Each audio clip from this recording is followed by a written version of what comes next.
бескрайнем ландшафте нашего сознания скрывается глубокая загадка — природа нашего «я». Мы часто воспринимаем себя как тех, кто думает мысли, чувствует эмоции и переживает ощущения.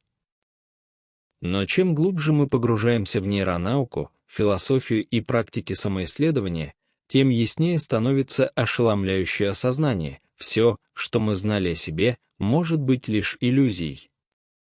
Представьте на мгновение, что «я», с которым вы себя отождествляете, набор мыслей, воспоминаний, ощущений и восприятий, вовсе не является вашей истинной сущностью. Эта провокационная идея ставит под сомнение сам фундамент нашей самоидентификации. Вместо того, чтобы быть хозяином своих мыслей, мы начинаем понимать, мысли возникают сами по себе, часто без нашего сознательного участия. Нейронаука показывает, что мозг создает непрерывную историю «я», опираясь на сенсорные сигналы и прошлый опыт. Эта история формирует ощущение цельной личности, но оно не обязательно указывает на некую прочную, самостоятельную сущность. Скорее, тело и мозг функционируют как интерфейс, через который сознание взаимодействует с реальностью. В духовных и философских традициях, таких как Адвайта-веданта и буддийское учение о пустотности, идея иллюзорности «я» обретает еще более глубокое значение. Эти учения утверждают, что привязанность к фиксированной идентичности порождает страдания и заслоняет истинную природу бытия. Образ наблюдающего «я», встречающийся в этих традициях, указывает на сознание, которое просто наблюдает, не отождествляясь ни с чем, чистое свидетельствующее присутствие.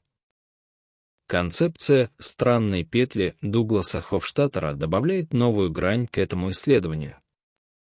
Она описывает рекурсивное самосозерцание в системах, где самосылающийся характер сознания создает петлю обратной связи, формирующую чувство «я».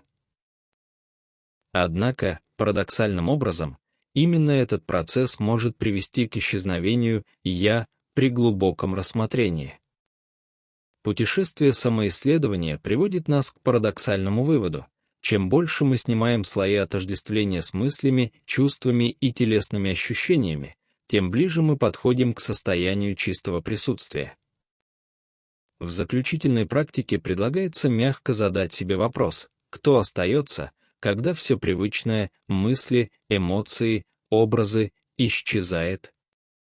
Это не теория и не философия, а непосредственное исследование собственного опыта. Это исследование побуждает нас переосмыслить саму природу идентичности и сознания. Оно предлагает выйти за пределы иллюзии отдельного «я» и прикоснуться к более глубокой истине, лежащей вне всех концепций и историй. В конечном итоге оно приводит к признанию: когда все исчезает, остается не идея и не мысль, а невыразимое присутствие, сама суть бытия.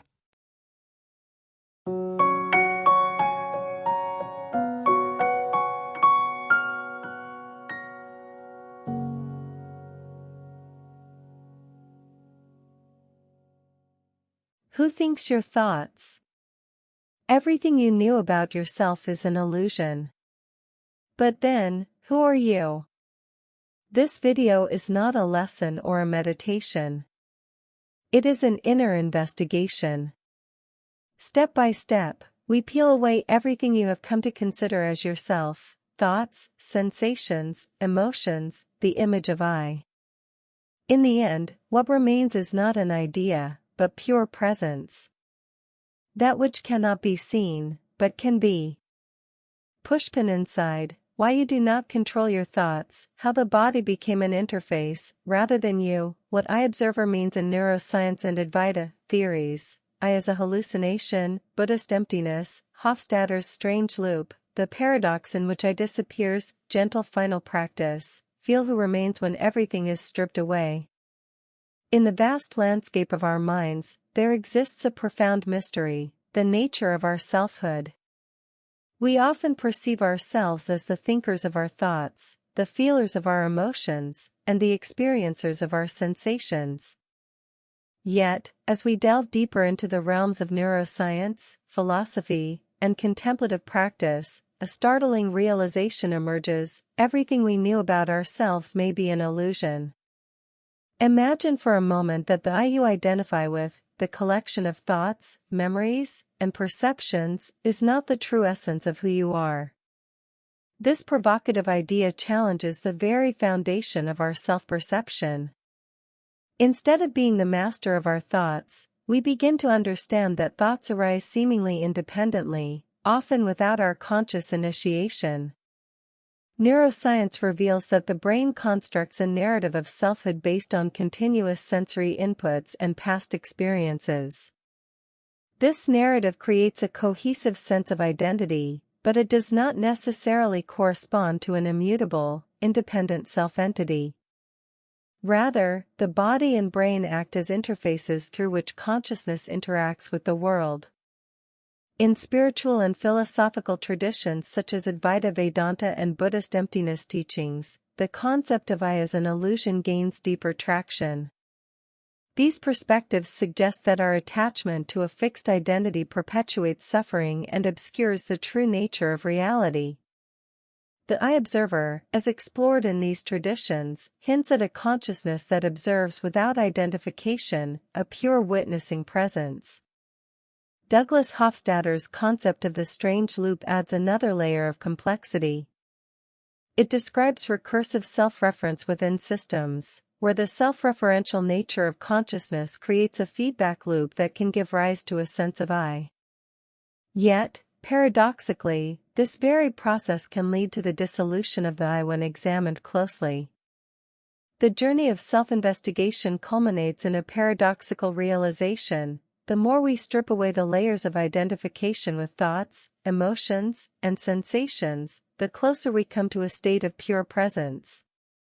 This final practice invites us to gently inquire into who remains when all familiar markers of selfhood are set aside, not as a theoretical exercise, but as a direct exploration of our own experience. In essence, this exploration challenges us to reconsider the nature of identity and consciousness. It invites us to transcend the illusion of a separate self and to discover a deeper truth that lies beyond concepts and narratives. Ultimately, it beckons us to recognize that what remains when everything else is stripped away is not an idea or a concept, but an ineffable presence, the essence of being itself.